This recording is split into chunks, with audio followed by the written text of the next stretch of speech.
हरे कृष्णा। शिव कथा का तीसरा भाग। दक्षिण भारत में तुलका भवानी है। उनका नाम तुकाई है, यानी कि तू कहाँ आई है। दक्षिण भारत के लोग माता को आई कहकर बुलाते हैं। तुकाई ये पार्वती माता का स्वरूप है। राम जी ने कहा था, माँ तू अकेली यहाँ क्यों आई, तू का आई, इसी से नाम पड़ गया तुकाई। सती जी को विश्वास हो गया कि श्री राम परमात्मा हैं। मुझसे शंकर जी जो कुछ कहते थे वह बात सत्य है। सुमिरते जाहि मिटै अज्ञान, सोई सर्वज्ञ राम भगवान। रोना माया का धर्म है। सगुण परमात्मा की लीला में माया का धर्म भले ही दृष्टिगोचर हो, परंतु वे माया रहित शुद्ध ब्रह्म हैं, ईश्वर ही हैं। सती जी को परम आश्चर्य हुआ। परमात्मा श्री रामचंद्र जी के अनेक स्वरूपों का वर्णन ग्रंथों में हुआ है। परमात्मा सगुण साकार हैं और परमात्मा निर्गुण निराकार हैं। सगुण साकार परमात्मा के साथ प्रेम होता है। जो निर्गुण निराकार हैं उन ईश्वर के साथ प्रेम नहीं होता। ज्ञानी पुरुष ब्रह्म चिंतन करते हैं, परंतु घंटे आधे घंटे बाद उनको थकान होने लगती है। निराकार निकृष्य ब्रह्म का चिंतन करते हुए आनंद तो आता है, परंतु पीछे मन भटक जाता है। जो परमात्मा हिलता नहीं, चलता नहीं, बोलता नहीं, उस प्रभु का ध्यान करते हुए मन थक जाता है। वैष्णव जन निष्क्रिय ब्रह्म का चिंतन करते नहीं, परंतु लीला विशिष्ट ब्रह्म का ध्यान करते हैं। वैष्णवों का ब्रह्म तो बोलता है, चलता है, हंसता है, खेलता है, नाचता है, प्रेम करता है। छुम छुम करके ते हुए कन्हैया जिस प्रकार चलता है, ऐसा चलना किसी को भी आता ही नहीं है जो कन्हैया की तरह चले। वैष्णव जन अष्टयाम सेवा का चिंतन करते हैं। सुबह कन्हैया उठते हैं, जसोदा माँ कन्हैया का सुंदर श्रृंगार करती हैं। माता जी लल्ला को माखन मिश्री पवाती हैं, आरोगवाती हैं। कन्हैया गायों को लेकर आते हैं, गायों की सेवा करते हैं। प्रातः काल से रात्रि तक जब रास लीला होती है, तब तक एक एक लीला का वैष्णव लोग अत्यंत प्रेम से चिंतन करते हैं। सगुण साकार परमात्मा के साथ प्रेम होता है। निर्गुण निराकार ईश्वर का बुद्धि में अनुभव होता है। निराकार ब्रह्म बस है, केवल इतना ही है, परंतु निराकार ब्रह्म का अपने लिए अधिक उपयोग नहीं है। लकड़ी में अग्नि होती है, सभी जानते हैं कि लकड़ी में एक एक कण में अग्नि है, परंतु जिस समय अत्यंत ठंड लगती हो और उस समय कोई लकड़ी का स्पर्श करे तो लकड़ी में रहने वाली अग्नि क्या उसको गर्मी देती है? नहीं देती है। लकड़ी में अग्नि है, मात्र इतना ही जाना जाता है।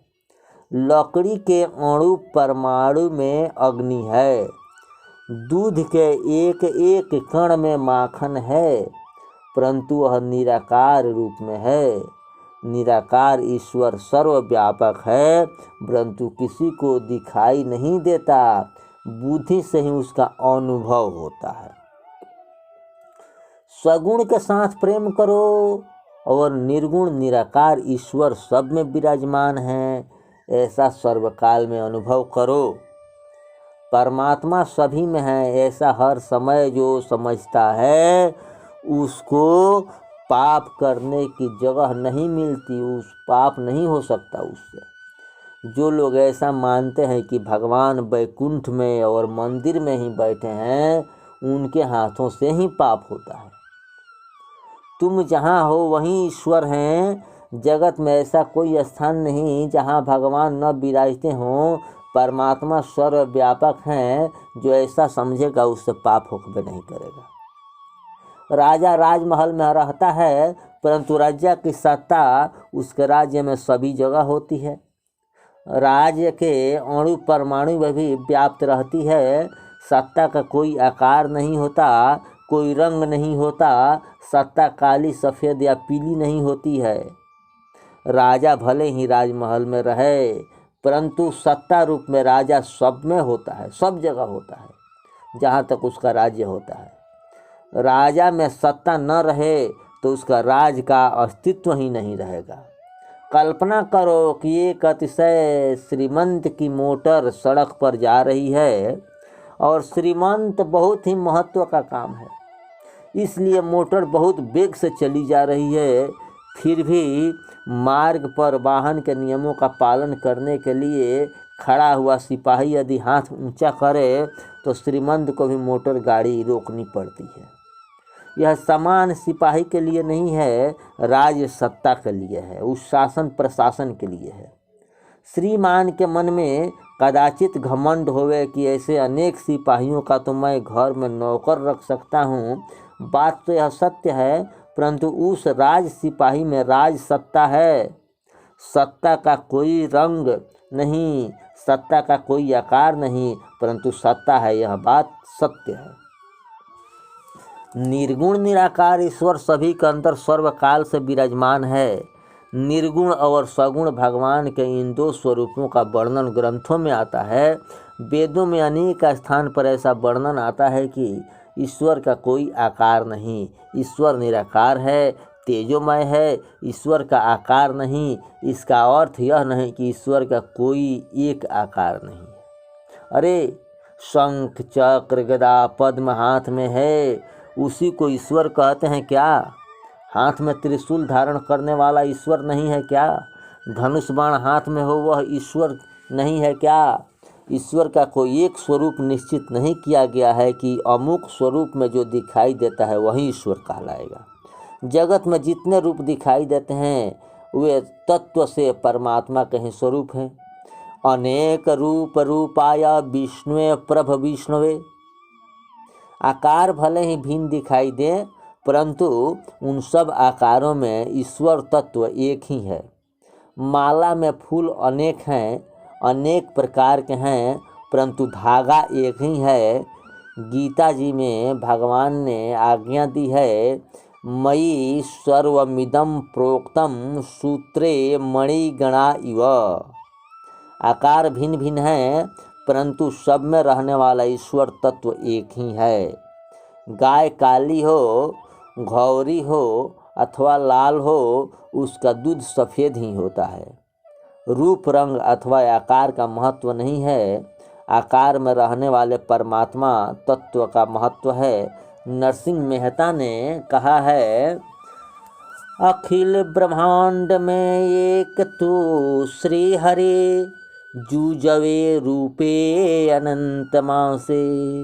वेद तो एम वदे, श्रुते स्मृति शाख दे, कनक कुंडल विषे भेद न होए। घाट घड़िया पक्षी नाम रूप जूजवा, अंते तो हेमन्नु हेम होए।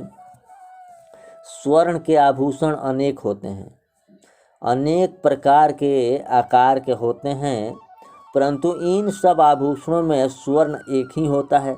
तुम बाजार में चंद्रहार लेकर जाओ तो चंद्रहार की कीमत मिलती है क्या? नहीं मिलती। कीमत सोने की मिलती है। सोना यदि 10 तोला होगा तो 10 तोला सोने का ही मूल्य मिलेगा। चंद्रहार की कीमत नहीं मिलेगी, आकार की कीमत नहीं होती है, कीमत स्वर्ण की होती है। एक महात्मा के पास स्वर्ण के गणपति और स्वर्ण का चूहा था। शरीर वृद्ध हुआ, काल समीप आया। जानकर महात्मा ने विचार किया कि मेरे जाने के बाद शिष्य गण मूर्ति के लिए झगड़ा करेंगे, इसलिए उचित यही है कि मूर्ति को बेच दिया जाए और उस मूल्य से भंडारा करा दिया जाए। महात्मा मूर्ति बेचने गया। गणपति की मूर्ति 10 तोले की बैठी और मूषक की 11 तोले की। स्वर्णकार ने कहा गणपति का मूल्य 4000 रुपया और मूषक का मूल्य 4400 रुपया। महात्मा ने कहा कि अरे गणपति तो मालिक हैं, उनका मूल्य कम क्यों देते हो भाई? स्वर्णकार ने कहा मैं तो स्वर्ण की कीमत देता हूँ, मालिक का नहीं बाबा। आकार की कीमत अधिक नहीं होती, परमात्मा निराकार है, ऐसा जहाँ वर्णन किया है वहाँ उसका अर्थ यही है कि ईश्वर का कोई एक आकार निश्चित नहीं है। जगत में जितने आकार दिखाई देते हैं वे सभी तत्व दृष्टि से भगवान के ही आकार है। स्वर्ण से बने हुए आभूषण में स्वर्ण तत्व जिस प्रकार एक ही है, उसी प्रकार ईश्वर से उत्पन्न हुई इस सृष्टि में सब जीवों में तथा सब पदार्थों में ईश्वर तत्व एक ही है। ईश्वर सर्वाकार है, सभी आकार में है। ईश्वर का कोई एक आकार निश्चित नहीं है, इसलिए भगवान को निराकार कहते हैं। अपने सनातन धर्म में देव अनेक हैं, परंतु ईश्वर अनेक नहीं है। एक ही ईश्वर अनेक स्वरूप धारण करता है। हाथ में जब धनुष बाण धारण करता है तो लोग कहते हैं कि हे श्री राम जी विराजमान हैं, और वहीं परमात्मा बांसुरी हाथ में लेकर के धारण करके जब सामने आते हैं तो लोग कहते हैं कि ये मुरलीधरा मनमोहना श्री कृष्ण है। ठाकुर जी को नित्य पीताम्बर धारण करने में बोझ लगता है, इसलिए कन्हैया जी कभी कभी माँ यशोदा से कहते हैं कि माँ आज तो मुझे बाघंबर ओढ़कर साधु बनकर बैठना है। लाला को तो नित्य नई नई बात सुहाती है ना। कन्हैया जब पीताम्बर फेंक कर और बाघंबर ओढ़ कर बैठ जाता है, उस समय लोग कहते हैं कि शंकर भगवान बैठे हैं। गर्ग संहिता में एक कथा आती है, श्री कृष्ण से मिलने के लिए श्री राधा जी व्रत कर रही थी। श्री कृष्ण का दर्शन करने के लिए राधा जी का यह व्रत था। तुलसी जी में श्री बाल कृष्ण लाल को पधराकर श्री बाल कृष्ण लाल की सेवा करती, परिक्रमा करती, परंतु राधा जी के पिता वृषभानु जी द्वारा ऐसा व्यवस्था की हुई थी कि राधा जी के महल में किसी पुरुष का प्रवेश हो नहीं सकता था। राधा जी से कोई पुरुष मिल नहीं सकता था। राधा जी के महल में पहरा था, परंतु था सखियों का ही। तुम बरसाना गए होगे, बरसाने में श्री राधा जी का महल है, वहाँ सखियों का ही परंपरा है। श्री राधिका जी को अत्यंत आतुरता हुई कि मुझे कृष्ण से मिलना है, श्री कृष्ण के दर्शन करने हैं। इस ओर लाला को भी दर्शन मिलन की आतुरता जगी। लाला ने विचार किया कि मैं पीताम्बर पहन कर जाऊं तो मुझे कोई अंदर जाने नहीं देगा, मुझे अंदर जाना ही है। अतएव प्रभु ने चंद्रावली सखी से कहा आज अपना समस्त श्रृंगार तो मुझे धारण करा दे। चंद्रावली ने लाला को सखी का समस्त श्रृंगार धारण करके साज दिया। श्री कृष्ण सखी का रूप धारण करके वहाँ गए। वृषभानु जी वहाँ विराजे थे। उन्होंने समझा कि राधा से मिलने उसकी कोई सखी आई है। श्री कृष्ण अंदर गए और राधा जी से मिले। भगवान साड़ी पहन लेते हैं, उस समय लोग कहने लगते हैं कि ये माता जी हैं। श्री कृष्ण अनेक, श्री राम अनेक स्वरूप धारण करते हैं, परंतु ये सभी स्वरूप तत्व से एक ही हैं। देव अनेक हैं, परमात्मा एक हैं। एक ही परमात्मा अनेक स्वरूप धारण करते हैं। अरे एक मनुष्य भी दिन में कई बार कपड़ा बदलता है, घर में अंगोछा पहनकर घूमता फिरता है, बाहर जाना होता है तो पहने बढ़िया कपड़े पहन लेता है। क्या कपड़ा बदल लेने से व्यक्ति बदल जाता है? एकम सत विप्रा बहुधा वदन्ति, एकम सत्यम बहुधा समुपयन्ति। एक ही परमात्मा अनेक प्रकार की लीला करने के लिए अनेक स्वरूप धारण करता है। परमात्मा निर्गुण निराकार है, परमात्मा सगुण साकार है। निराकार का अर्थ यह है कि उसका कोई एक आकार निश्चित है ही नहीं है, वह तो तेजोमय है। जैसा स्वरूप धारण करने की इच्छा होती है वैसा ही स्वरूप धारण करते हैं। भगवान कहते हैं कि मेरा कोई आकार नहीं, मेरा कोई श्रृंगार भी नहीं, मेरे भक्तों का जो आकार है, जो श्रृंगार सुहाता है, वैसा ही स्वरूप और वैसा ही श्रृंगार मैं धारण करता हूँ। ये यथा माँ प्रपद्यन्ते तस्तथैव मयाम्यहम्, मैं अपने भक्तों के अधीन हूँ।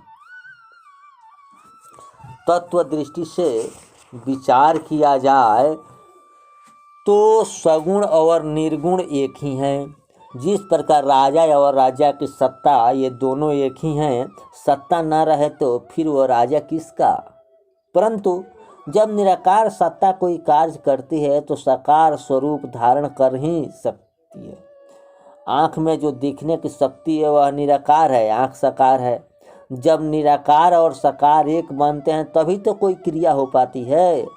निराकार में क्रिया कोई नहीं। आँख में जो शक्ति है उस शक्ति का कोई आकार नहीं, आँख का आकार है। यह फूल साकार है परंतु इसमें जो सुगंध है वो निराकार है।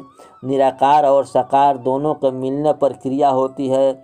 श्री राम निर्गुण है, निराकार हैं, श्री राम सगुण हैं, साकार हैं। सत्तत्व दृष्टि से दोनों पृथक नहीं, निर्गुण निराकार ब्रह्म और सगुण साकार परमात्मा एक ही हैं। निराकार निर्विकार ब्रह्म परमात्मा सबके अंदर विराजे हुए हैं।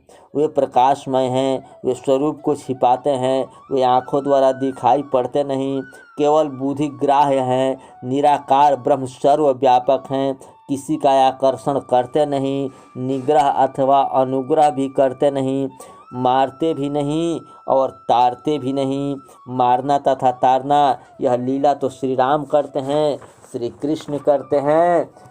लीला के निमित्त निराकार ब्रह्म ही साकार स्वरूप धारण करते हैं, निर्गुण ब्रह्म ही सगुण लीला तनु धारण करते हैं और अनेक प्रकार की लीला करते हैं। आनंद स्वरूप परमात्मा की ऐसी दिव्य लीला देखकर शिव जी को तनिक भी मोह नहीं होता है। शिव जी तो दृढ़ विश्वास था कि श्री राम ईश्वर हैं, परंतु सती जी के मन में थोड़ा विकल्प हुआ और सती जी परीक्षा करने गई। अंत में सती जी को विश्वास हो गया कि ये परमात्मा ही हैं।